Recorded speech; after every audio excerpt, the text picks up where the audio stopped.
tu voz, Señor.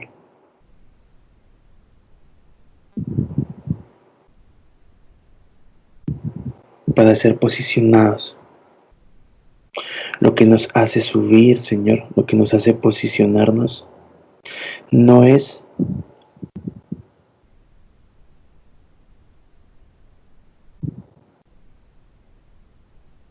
no son declaraciones vacías,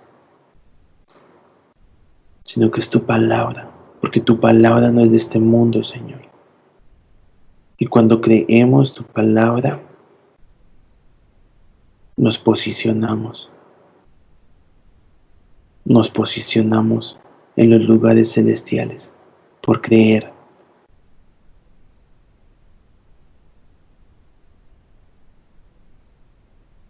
No puedo hacer declaraciones vacías, sino porque te creemos y declaramos porque creemos. Que lo que hablamos, que lo que hablemos, Señor, tenga contenido y que ese contenido sea fe.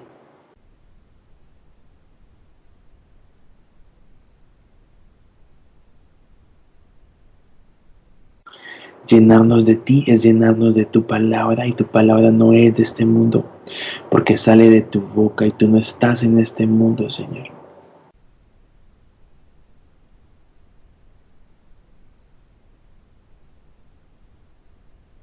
Así que abrimos nuestro corazón, Padre, y disponemos nuestros oídos para oírte,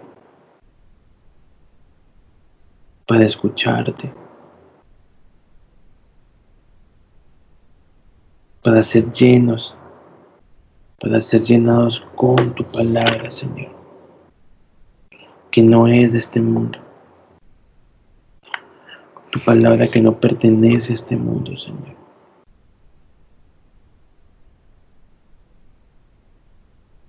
Estamos aquí para vaciarnos de las palabras del mundo y llenarnos de las palabras del cielo.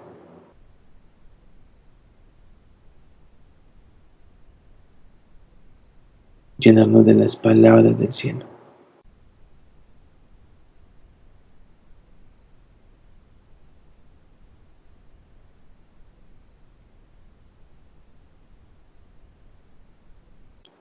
Amén. Amén. Amén. Buenos días para todos. Vamos a continuar con lo que hemos estado, con lo que el Señor nos movió a estar revisando y mirando en estos tiempos en la puerta del amanecer. Recuerden que la puerta del amanecer fue algo que el Señor puso delante de nosotros hace 15 días, creo, 15, 21 días, un sábado en el tiempo de adoración que teníamos, y que esa puerta del amanecer tenía una palabra en hebreo escrita en los dinteles, que era la palabra Yom. La palabra Yom en hebreo significa hoy, pero también significa día, también significa joven, también significa aurora. Entonces, al juntarnos estamos entramos por esa puerta, pasamos y dejamos de lado todo lo que tiene que ver con el afán de este mundo. La idea no es adquirir conocimiento, sino adquirir vida. Por eso aún las reuniones son día de por medio, porque la idea es que lo que se suelta el lunes, usted el martes tenga este mismo tiempo en la madrugada para establecerse en la verdad que se soltó. Es decir, de nada nos sirve saber, por ejemplo, a propósito de lo que hablamos el lunes, de que cuando Dios se agradó de revelar a su Hijo en nosotros, quiere decir que Él nos llamó y que no hay nadie mejor que nosotros para lo que Él nos llamó. De nada nos sirve conocer eso si nuestro corazón no se establece como una verdad. Entonces de nada me sirve oír de oídas que soy el mejor para Dios, si yo en mi corazón sigo pensando, sigo creyendo de que no sirvo para lo que Él me llamó y que es muy grande y que no puedo hacerlo? Entonces no es simplemente un llenarnos de conocimiento, sino que es un crecer en la vida y en la manifestación de la vida de Cristo en nosotros. Amén. Y con esa actitud tenemos que recibir las palabras que se sueltan en este tiempo. No es simplemente un espacio donde conocemos más quizás del griego, sino de que crecemos en las riquezas de Cristo. Las riquezas de Cristo. Queremos crecer en las riquezas de Cristo, conocer las riquezas de Cristo. Y todo lo que hemos estado viendo desde la semana pasada hasta hoy ha sido eso, descubrir las riquezas de Cristo. Cuando uno descubre una riqueza, como dice Jesús en una de sus parábolas, el reino de los cielos es semejante a un hombre que encontró una perla de gran valor y dio todo por esa perla. O es semejante a un hombre que encontró un tesoro escondido en un campo y dio todo para comprar, vendió todo y compró ese campo. Entonces, ¿qué estamos dando nosotros? ¿De qué nos despojamos nosotros ante las riquezas de Cristo? Alcanzar las riquezas de Cristo no se alcanzan simplemente por decir amén, yo lo creo, o algo así, sino de que ese amén que decimos ante las riquezas de Cristo tiene que tener una acción. Hay algo de lo que me despojo para que eso de Cristo encuentre lugar en mí, porque estamos tan llenos de las cosas de este mundo, de las palabras de este mundo, que para poder tomar las palabras del cielo es necesario que dejemos las palabras de este mundo. Es decir, y como lo revisábamos hace algún tiempo, un sábado, no es posible servir a dos señores. No es posible que yo tenga las cosas del mundo y las cosas del cielo. O tengo las del cielo o tengo las del mundo. Pero no puedo tener las dos. No puedo tener las dos. Y vamos a ver un poco de eso hoy en lo que Pablo está hablando en los versículos que siguen.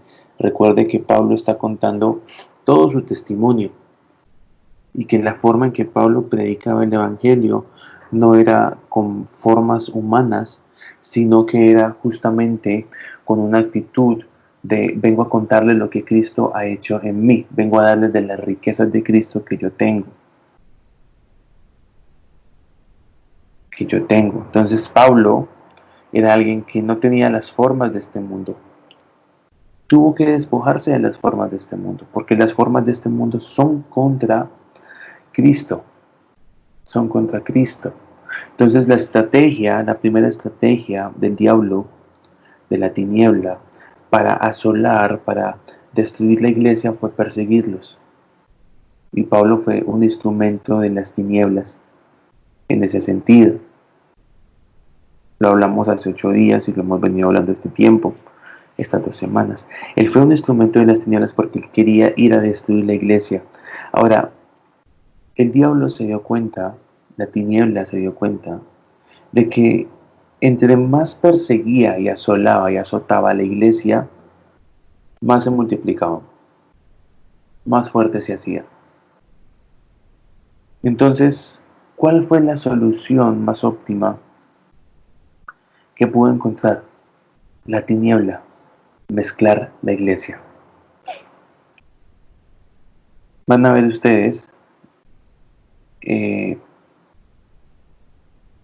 cuando Constantino, por allá en el 300 más o menos, después de Cristo,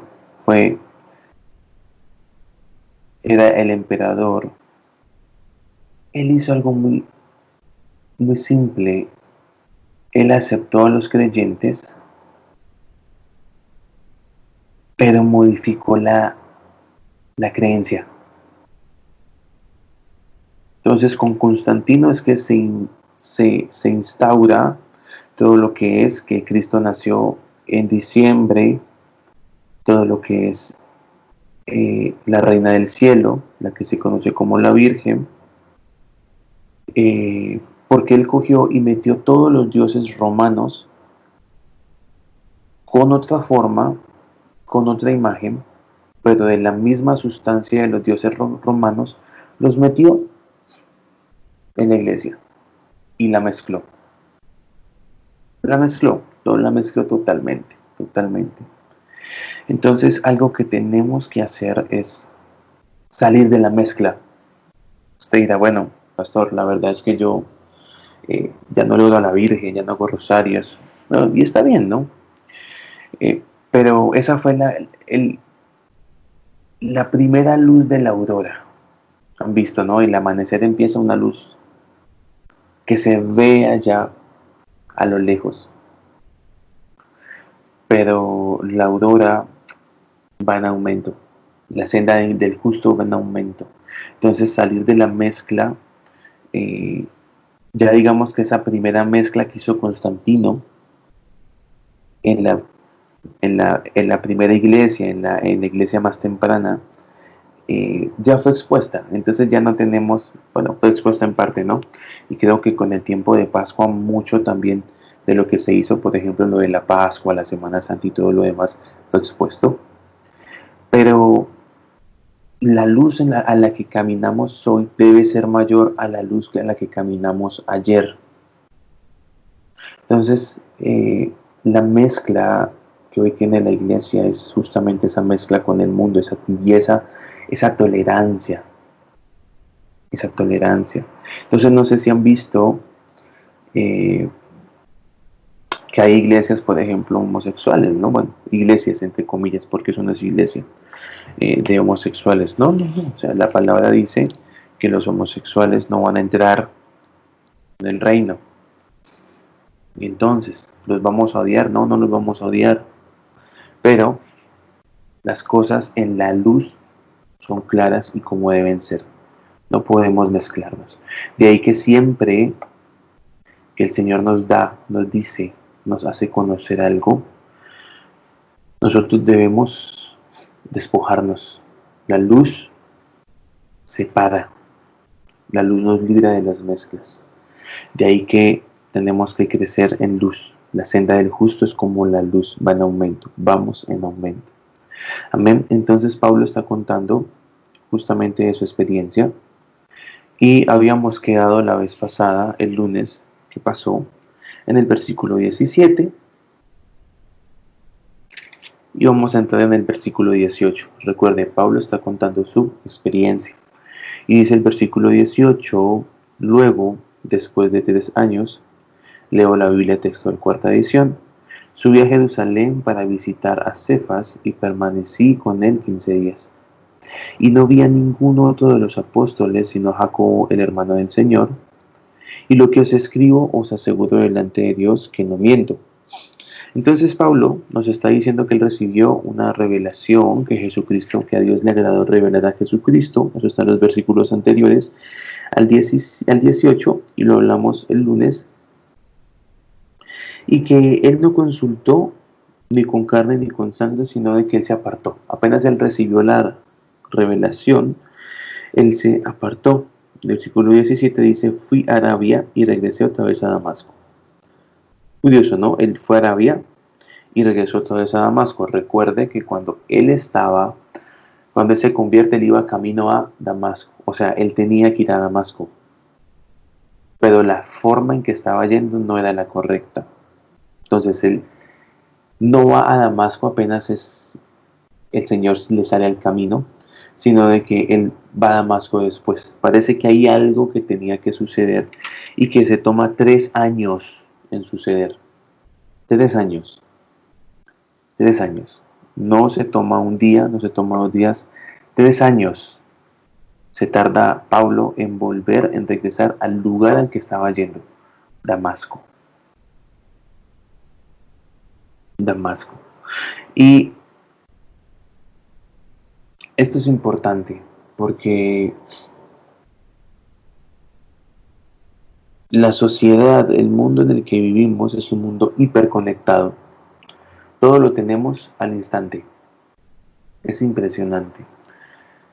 De hecho, con el tema de la pandemia y demás, una de las estrategias que generaron algunas tiendas de ropa era que hacían un tour virtual por la tienda, tratando de generar la misma experiencia de estar en la tienda. Y aparecía alguien por medio de un chat que lo atendía a uno. Y uno se iba desplazando por la tienda y esta persona lo estaba atendiendo. Entonces es un mundo hiperconectado. Y todo lo tenemos casi que al instante. Una transferencia bancaria simplemente es que entremos a la aplicación de nuestro banco, eh, ponemos la cuenta de destino, damos un clic y ya, suficiente, ya al minuto, a los segundos está el dinero. Un correo electrónico también llega en segundos. Antes era el correo postal, ¿no? Que pasaba una persona, lo recogía, se mandaba, yo que sé, en barco, en bus y tardaba un tiempo en llegar.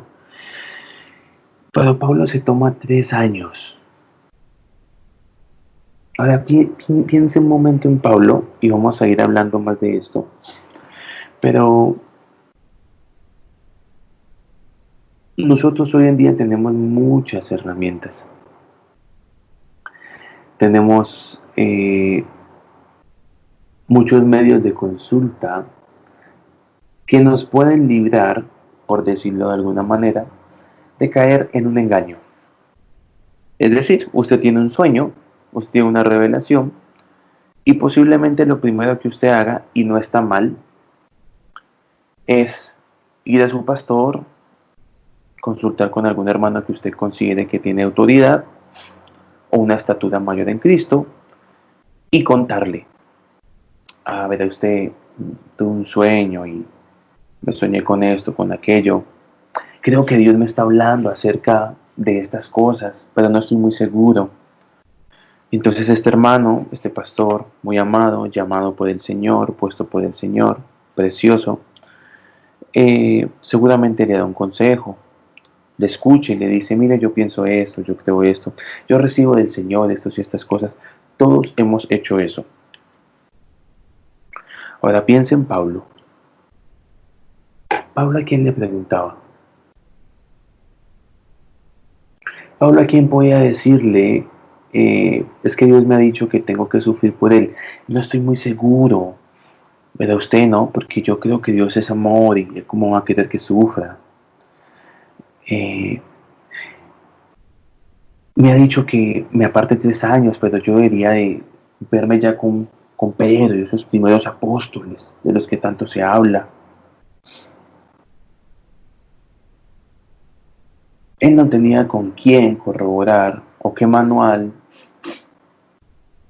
revisar acerca de las cosas que Dios le estaba hablando. Lo único que él tenía para corroborar la veracidad y eso que no completa de lo que Dios le hablaba era el Antiguo Testamento. El mismo que usted y yo tenemos en nuestra Biblia, Pablo lo tenía, y por eso vamos a ver en sus cartas muchas referencias al Antiguo Testamento, a la vida de Abraham, a los Salmos, a sucesos en Génesis, en Éxodo, a partes del profeta Isaías. Pero como tal, Pablo no tenía a quien preguntarle lo que Dios estaba soltando, porque en el tiempo de Pablo todo estaba cambiando muy rápido. Entonces Pablo tenía un sueño, y lo vamos a ver en Hechos, que tenían que ir hacia un lugar y de repente alguien del equipo de Pablo,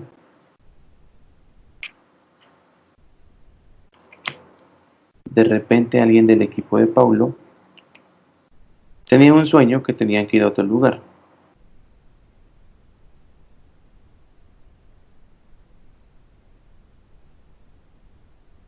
Y Pablo, fiel a su sueño, iba hacia donde el sueño de él ya había marcado. Y esa otra persona, pues simplemente decía, sabes Pablo, yo no recibo del Señor lo que tú estás recibiendo, así que ve tú solo. Y yo voy a para otro lado.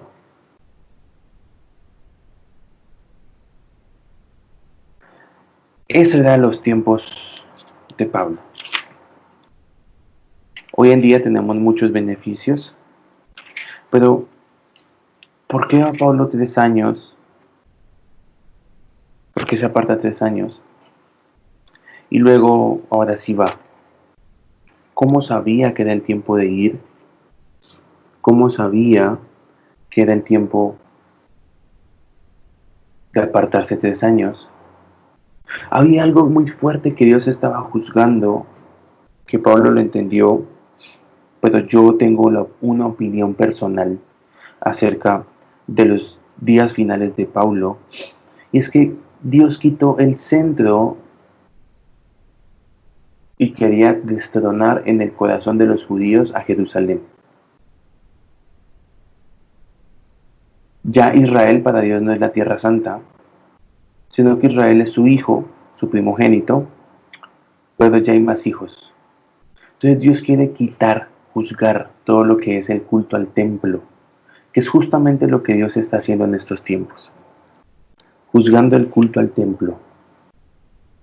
No podemos estar en crisis si no estamos en el templo, físicamente, ¿no? Por eso las palabras de Jesús, cuando Él dice, destruyan este templo y yo lo levantaré en 3 días, ahora sabíamos que Él hablaba de su cuerpo, pero cuando los judíos escuchan esto, se ofenden, dicen que ya querían comenzarlo a aprender, o sea, ¿cómo nos toca el templo? ¿Cómo nos toca el templo? El primer problema de los judíos, los primeros creyentes judíos, era de que ellos querían quedarse en Israel. Ellos tenían una visión del Mesías tan judía que para ellos el Mesías venía a reinar en Israel y todas las naciones enemigos. Para Israel todas las naciones no judías son enemigos de ella. Todas las naciones enemigas, es decir, todas las naciones que la rodeaban, iban a ser destruidas. Pero llega un Mesías que perdona, que le dice a los enemigos de Israel, entre comillas, o sea, a los gentiles, yo también voy a ser su Dios y ustedes van a ser mis hijos. O sea, comienza a romper todos los conceptos religiosos de los judíos. Comienza a romperlo, comienza a romperlo. Pero los judíos estaban tan concentrados en Israel que lo que Dios hace para dispersarlos es la persecución. La persecución los manda a todo lado. A todo lado, a todo lado. Al punto, recordemos que en Hechos 10 se abre la puerta a los gentiles por medio de Pedro, que Pedro está en el aposento alto y en ese momento él recibe una visión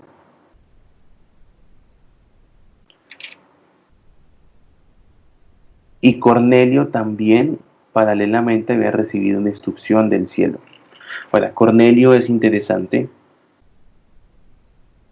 porque Cornelio es un gentil, no sabemos si había oído de Dios, pero simplemente Dios irrumpe. Dice en Hechos 10, dice como a la hora novena, versículo 3 del día, vio claramente en visión a un ángel de Dios yendo a él que le dijo, Cornelio. Y él mirándolo fijamente y aterrorizado dijo, ¿qué es, Señor? Le dijo, tus oraciones y tus limosnas subieron para memorial delante de Dios. Este puede ser el centurión romano que se encontró con Jesús, ¿por qué no? Sin duda. Y por eso tenía oraciones hacia el Dios de los judíos. Dice 5, envía pues unos varones a Jope y haz venir a un tal Simón llamado Pedro. Este posa con cierto Simón Curtidor. Pedro estaba en casa de Simón Curtidor. Este gentil recibe una instrucción de Dios. Ahora, ¿quién le predicó al gentil? Nadie. O sea que Dios puede predicar sin nosotros, sin duda. Dios puede evangelizar sin nosotros, claro, sin duda. Sin duda, a veces nos llenamos de muchos conceptos. No, tengo que ir a hablarle. Está bien, pero la verdad, mis hermanos, es que Dios no necesita muchas veces que nosotros estemos para Él hacer las cosas. Entonces, en el versículo 9, vemos que Pedro está en casa de Simón Curtidor, que sube a la azotea, al aposento alto. En ese momento él tiene hambre y tiene esta visión del lienzo que desciende y le dice que coma, ¿no? Y que no llame inmundo a lo que Dios ha llamado puro, a lo que Dios ha santificado. Entiende la visión. Y en el versículo 11, Pedro, en el capítulo 11, perdón, en lo que resta del capítulo 10, Pedro se encuentra con Cornelio, ora por ellos, los bautiza, etcétera, etcétera. Y en el capítulo 11, Pedro da un informe a la iglesia de Jerusalén. Y quiero que escuche. Oyeron pues los apóstoles, versículo 1 del capítulo 11, y los hermanos que estaban por Judea, que también los gentiles habían recibido la palabra de Dios. Y cuando Pedro subió a Jerusalén, los de la circuncisión, recuerde este término, los de la circuncisión, porque es algo que Pablo va a hablar mucho en lo que sigue en la carta a Gálatas. Los de la circuncisión discutían con él diciendo, entraste con varones que tienen prepucio y comiste con ellos. O sea, Pedro, cometiste algo inmundo. Entraste en casa de un gentil primero, y segundo, no solamente entraste, sino que comiste con ellos. Para un judío comer, entrar en una casa, no es lo que para nosotros es. Nosotros nos sentamos a comer con alguien con el que quizás estamos molestos y comemos. Un judío no, para un judío el momento de comer era algo sagrado, era algo espiritual, se compartía, estamos comiendo, estamos participando de una misma comida. Así que le dicen, ¿cómo puede ser, Pedro, que tú entraste a la casa de un gentil? Y no solo gentil, sino que es incircunciso, tiene prepucio. Y no solo entraste a la casa de un incircunciso, comiste con él. Entonces dice el versículo 4 que Pedro comenzó a explicarles en detalle, diciendo, bueno, les explica toda la experiencia y él les sigue contando, les sigue contando, les sigue contando, les explica. Finalmente Dios se revela, Dios se les revela. Verso 17, Pedro les dice, verso 16, perdón, él dice, entonces me acordé del dicho del Señor, o sea, de Jesús, cuando decía, Juan ciertamente bautizó con agua, pero vosotros seréis bautizados en el Espíritu Santo. Verso 17, sí, pues Dios les concedió el mismo don que a nosotros, a los gentiles, o sea, el ser bautizados con el Espíritu Santo, que hemos creído en el Señor Jesucristo. ¿Quién era yo para impedir a Dios? Pedro fue respetuoso con lo que Dios quería hacer. Verso 18, al oír esto se calmaron, noten que estaba como un poquito los ánimos alzados, agitados, y glorificaron a Dios diciendo, de manera que también a los gentiles ha dado Dios el arrepentimiento para vida. Lo entienden. Verso 19, ponga atención en esto. Ahora bien, los que fueron dispersados por la persecución que se produjo en el tiempo de Esteban, recuerde que cuando muere Esteban está Pablo, y es la muerte de Esteban lo que es el detonante de que Pablo salga a perseguir. Entonces entendemos que Pablo no fue el único que salió a perseguir, fueron muchos. Entre esos muchos Pablo fue elegido. Sigo leyendo. Los que fueron dispersados por la persecución que se produjo en el tiempo de Esteban pasaron hasta Fenicia, Chipre y Antioquía. Y noten lo siguiente, a nadie hablando la palabra, sino a los judíos. A ver, Dios los dispersa para que los gentiles comiencen a escuchar, pero estos judíos dispersados estaban empecinados en solamente hablarle a los judíos.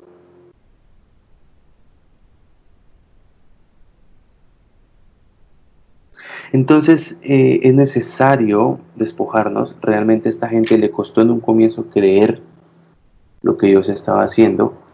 Y Pablo, sin ningún problema, comienza a predicarle a gentiles. Y él tiene una carga especial por los judíos, pero Dios lo llamó a los gentiles. Entonces Pablo va a entender muchas cosas. Él va a decir, eh, la Pascua es importante que la celebremos como la fiesta que tanto hemos hecho, pero la verdad, amados, es que nuestra Pascua es Cristo y ya fue sacrificada. O sea, no tiene sentido que sigamos celebrando la Pascua con el ritualismo judío que se hace. Pero hay algo a Pablo que le comienza a jugar y es ese corazón judío. Y en sus cartas siempre él va a decir, eh, yo me haría maldito delante de Dios porque mis compatriotas crean. Entonces el amor de él por su pueblo, por sus hermanos judíos, era impresionante, al punto que en Hechos y también en la carta a los romanos, la epístola a los romanos, vamos a ver que Pablo dice, quiero ir porque quiero estar en la celebración de la Pascua en Jerusalén. ¿Qué le pasó a Pablo? Nos acabaste de decir que nuestra Pascua ya fue sacrificada y que es Cristo. ¿Por qué quieres volver? ¿Por qué quieres entrar al ritualismo que ya fue juzgado? No tiene sentido. Y es cuando Pablo va a Jerusalén. Yo pienso personalmente que Dios no lo mandó a Jerusalén, pero él va. Y es cuando él va a Jerusalén que Nerón lo toma. Nerón fue un emperador romano, fue el más sanguinario y el que más persiguió a los creyentes. Él fue el que mató a Pedro. La muerte de Pedro es terrible, es tremenda, es muy cruel. Él fue quien lo mató. Entonces vemos que debemos cuidar la revelación que Dios nos da. Entender que en este tiempo Dios está juzgando algo y no podemos volver al sistema que Dios está juzgando. Y empecemos por la iglesia, el culto al templo. El culto al templo. Hace un tiempo, leyendo unos apuntes del 2018 que tenía de una cumbre que hizo el pastor Fernando y en la cual tuve el privilegio de poder estar, leí una frase y recuerdo que se la envié a Dani, una frase que el pastor Fernando habló y la frase decía, el Señor está preparando todo para el 2020 porque en el 2020 Dios va a ser el gran salto, va a ser el gran salto de Dios. Entonces todo se preparó para este año, pero el poder tomar lo que Dios está haciendo, ese gran salto que Dios va a dar, es necesario que nosotros entremos, tomemos, y para eso necesitamos un entendimiento. Por eso las reuniones en la madrugada, estamos renovándonos en nuestro entendimiento, en la forma de pensar, estamos entendiendo diferente. Pero tenemos que tener claro y es que el mundo va a volver al afán que tenía, paulatinamente. Paulatinamente muchos van a volver a lo mismo. Y seamos sinceros, somos gente que olvida. Y una de las razones por las que grabamos aún las reuniones de los sábados y estos tiempos es para que no olvidemos, que quede un registro de la voz que Dios nos está hablando. Entonces, tenemos que aprender a creer las palabras que nos dice. Las palabras que nos dice. Siento de Dios esto. O sea, hay cosas que obviamente no caben. A ver, siento de Dios que, por ejemplo, que ya no diezme. Bueno, mi hermano. Que ya no hay ofrendas. Ahí está, ¿no? Pero siento de Dios que debo despertarme a las 4:30 de la mañana y comenzar a adorar. Hazlo. ¿Por qué la pregunta será de Dios? Hazlo. Porque el tiempo que sigue es un tiempo en que te va de muchos cambios y es justamente este tiempo en el que Pablo vivió. Cristo acababa de morir y todos los cambios se vinieron. No solamente acabó de morir, sino de resucitar. Y todos los cambios estaban ocurriendo uno tras de otro. Este primer siglo de la iglesia fue algo muy cambiante. Piense por un momento en todos los cambios que tuvieron que hacer Pedro. Pedro dejó de ser un pescador, alguien desconocido, a ser alguien conocido y perseguido. Recuerden ese pasaje en Hechos 2, cuando ellos sanan al paralítico, cómo los llevan ante el concilio y todos reconocen que hay sabiduría en él y dicen, bueno, pero es que este hombre no es letrado, de dónde él sabe tanto, de dónde él conoce tanto, porque puede hablar como alguien sabio, como quien tiene autoridad. Y Pedro a duras penas conocía o tenía el conocimiento que tenía Pablo, pero fueron cambios muy violentos los que se experimentaron en este primer siglo.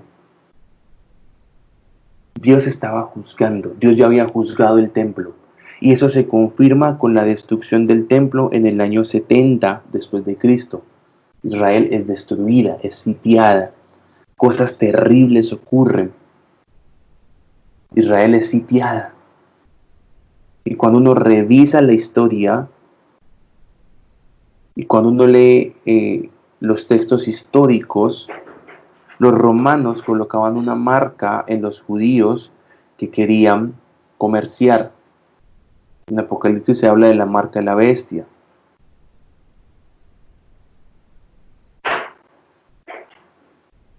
Ahora, la bestia más grande con la que Dios tuvo que pelear fue el judaísmo. Esa era la bestia más grande. Porque, piensen, los sacerdotes no lo vieron.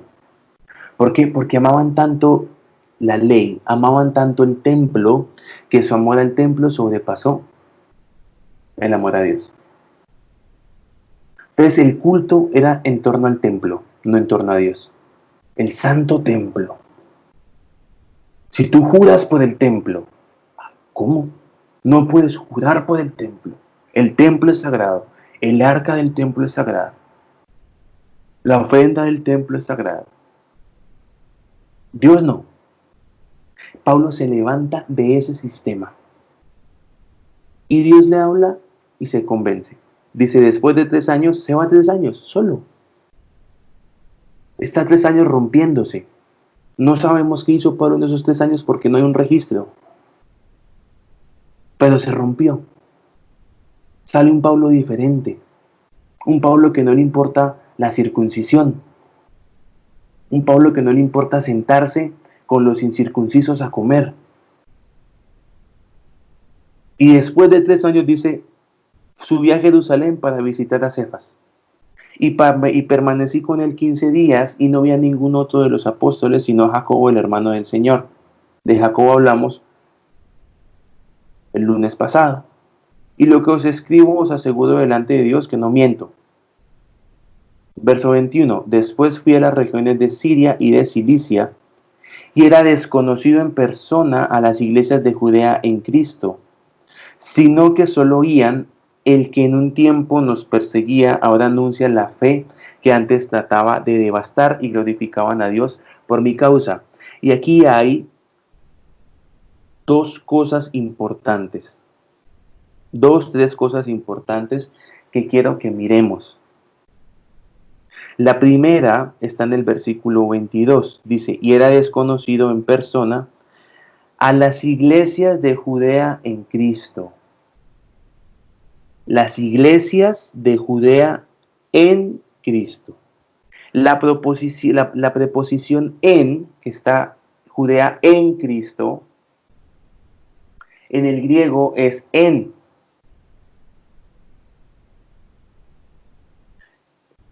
Y cuando se usa esta preposición en el griego, está denotando posición.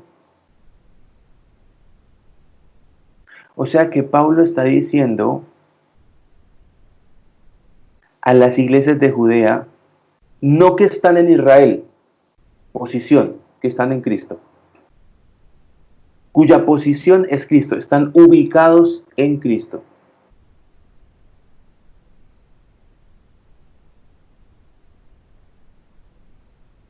También esta preposición es usada como en relación de reposo, o sea que está asentada.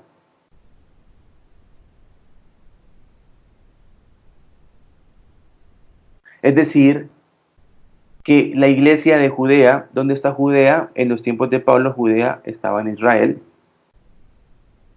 Ya no reposaba en el templo como era anteriormente que lo hacían, sino que en Cristo. Ya no era la religión, ya no era la ley, en Cristo. Antes de Cristo, la iglesia estaba en la ley. Su posición era en la ley. Piense, yo estoy, por ejemplo, en estos momentos en mi cuarto, pero estoy en Cristo. Y desde Cristo estamos hablando de esto no solamente ustedes, sino que se está proclamando por la raquía y las regiones celestiales las riquezas de Cristo. Esto es anunciado a toda la realidad celestial en Cristo.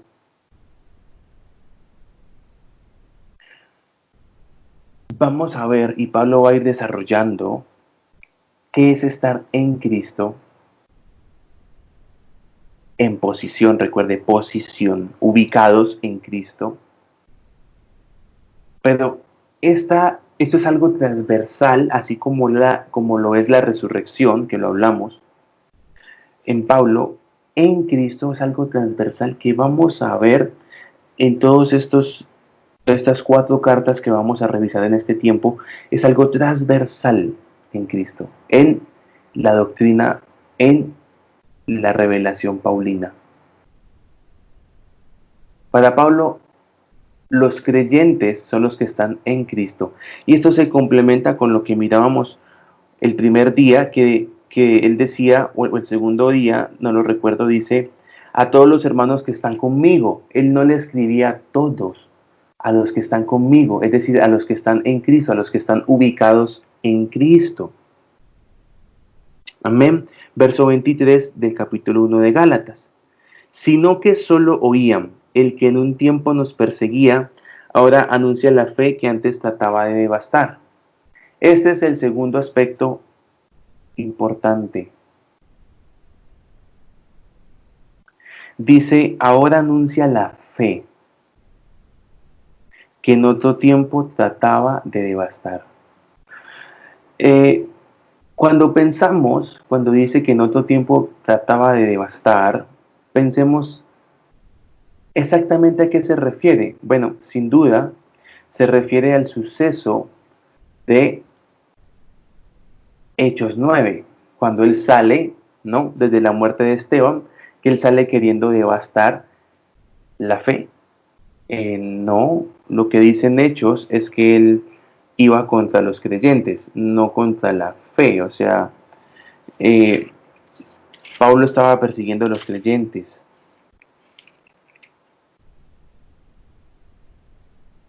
Estaba persiguiendo a los creyentes. Dice Hechos 9, vamos a leerlo del versículo 1 hasta el versículo 2. Dice, en ese tiempo, Pablo, respirando una amenaza y muerte contra los discípulos del Señor, se acercó al sumo sacerdote y le solicitó cartas para las sinagogas de Damasco, para que si encontraba algunos pertenecientes al camino, hombres y mujeres fueran llevados atados a Jerusalén. Ahora, aquí está diciendo que anuncia la fe que antes trataba de devastar. Y hay varias cosas importantes. El contenido del mensaje es fe. Fe en el griego es pistis y el contenido del mensaje es fe. El mensaje predicado puede llamarse fe. ¿Qué estamos predicando hoy? ¿Qué estamos hablando hoy? Fe. Fe. Ahora, los que contienen la pistis, la fe, son los creyentes. Por eso Pablo perseguía a los creyentes. Por eso dice aquí que él ahora anuncia la fe que antes trataba de devastar. La iglesia no puede separarse de la fe. La iglesia tiene fe. ¿Por qué? Porque en primer lugar la fe, pistis, es la relación demandada por Dios para el hombre con él. Entonces, donde no hay fe, no hay iglesia. La norma de la vida de un creyente es fe. Y sin fe no se puede agradar a Dios. Por eso la caminamos por fe, no por vista. La fe, en lo que está hablando Pablo, es un plano, una ubicación de actuación diferente al de la ley. Y esto vamos a desarrollarlo. Pero o yo estoy en fe o estoy en la ley o estoy en el mundo. Y tiene que ver con estar en Cristo. Pero note que Pablo no separa al creyente del mensaje y de la fe. Para él los tres son uno solo. Y la verdad es que nosotros, como creyentes, todo el tiempo estamos transmitiendo un mensaje. Pablo va a decir en una de las cartas a la iglesia de Corinto, somos cartas abiertas leídas por todos.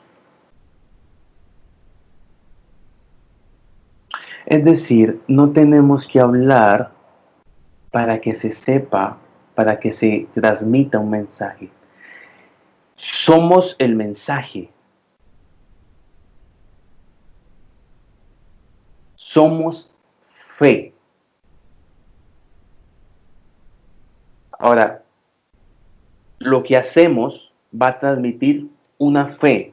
Lo que hacemos va a transmitir un mensaje que tiene fe. Pueda que sea la fe verdadera o pueda que sea la fe torcida, la fe adánica, pero lo que hacemos transmite, lo que somos transmite, evangeliza, predica. Y Pablo entendió esto perfectamente. Él es el mensaje. Por lo tanto, él es fe. Y el mensaje que él transmite va a transmitir fe. Ahora, puede aumentar la fe de Cristo o puede disminuir la fe de Cristo, pero tenemos que vernos, y esa es parte de las riquezas de Cristo, que nosotros somos fe, porque estamos en Cristo. Piensa en algo, todo el mundo se mueve, todo el mundo, creyente, no creyente, es fe. Todos manifiestan una creencia con lo que son. Ahora, ¿qué fe estamos manifestando nosotros? Primero, con lo que somos. Segundo, con lo que hacemos. Y por último, con lo que hablamos. ¿Por qué en último lugar lo que hablamos, pastor? Bueno, porque es que las palabras se pueden fingir. Por eso es la queja de Dios. Este pueblo de labios me honra, pero su corazón está lejos de mí. O sea que Dios no se sorprende por palabras, no. Dios no mira lo que mira el hombre. El hombre dice, uy, qué elocuente, qué tremendo, cuánto sabe. Dios mira el corazón. Y la pregunta es entonces, ¿de qué fe está lleno nuestro corazón? Porque de acuerdo a la fe que tengamos, vamos a estar anunciando un mensaje y ese mensaje puede ser de la verdad, Cristo, o de la mentira. Y podemos ser anunciadores de luz o anunciadores de tiniebla. Y la luz solamente es Cristo. Donde no anunciamos Cristo, estamos anunciando tiniebla. Donde no somos Cristo, somos tiniebla. Donde no hay fe de Cristo, hay fe de este mundo, es tiniebla. Uno puede decir, bueno, las buenas obras, mire, yo ayudo acá. Si no es Cristo, es tiniebla. Tenemos que cambiar el concepto de lo bueno. Lo bueno es Cristo. Donde no está Cristo, lo siento mi hermano, pero como dice, como no es un material precioso, el fuego va a quemar todo eso. Donde está Cristo, el fuego purifica, perfecciona, mejora. Donde no está Cristo, el fuego quema. Ahora entiéndase por fuego, no piense allá en el fin del mundo, no piense en el Armagedón o en tantas cosas que Hollywood nos ha metido. Piense en esto que acaba de decir, que le dijo Pedro a los hermanos cuando estaba hablándoles acerca de su experiencia que tuvo con Cornelio.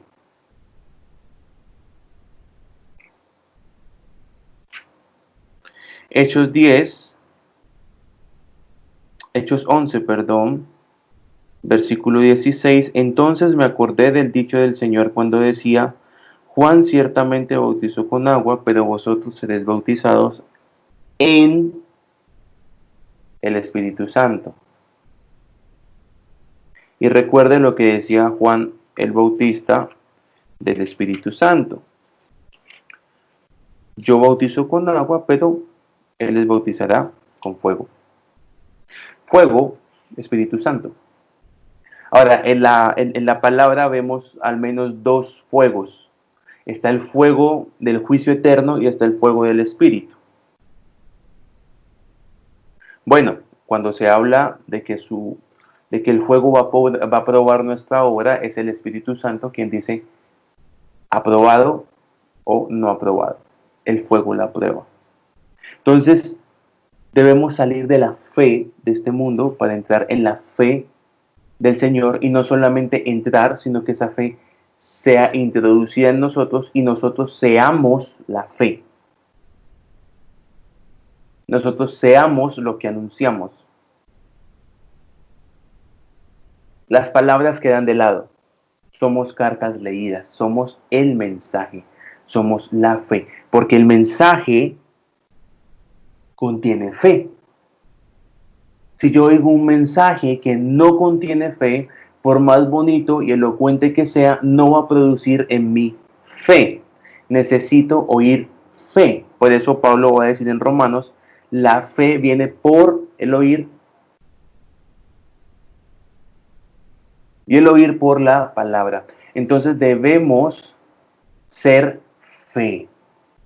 Pablo no separa a los creyentes del mensaje y no separa el mensaje de la fe. Dice a los que oían que él ahora está anunciando la fe que quería destruir. Y él no quería destruir la fe como algo abstracto, sino que él quería destruir a los creyentes, a la iglesia. Y cuando quiso destruir la iglesia, sale el Señor Jesús a su encuentro y le dice, ¿por qué me persigues? O sea que la iglesia es Cristo. Y Cristo es la iglesia, son uno. Y como Cristo y la iglesia son uno, entonces la fe, que Cristo es la fe, Él es el apóstol y sumo consumador de nuestra fe. Cristo es la fe. La iglesia, como es una con Cristo, también es fe. Y como Cristo es el mensaje, la iglesia, al ser una con Cristo, la iglesia es el mensaje. No estamos separados del mensaje, no estamos separados de la fe, somos la fe. Amén. Padre,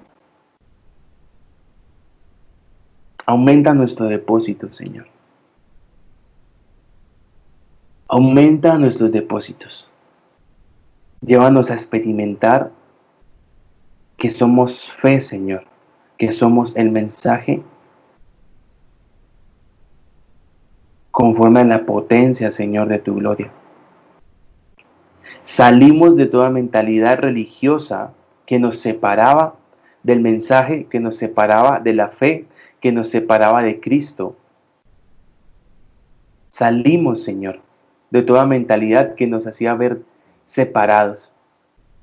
Cuando en tu mentalidad, Señor, la realidad de las cosas es que somos uno. Entonces el mensaje que anunciamos no es lo que hablamos, sino lo que somos. La fe no es lo que hablamos o declaramos, es lo que somos. Y la potencia de lo que se exterioriza en nosotros, esa dunamis, no viene por las palabras correctas, viene por lo que somos.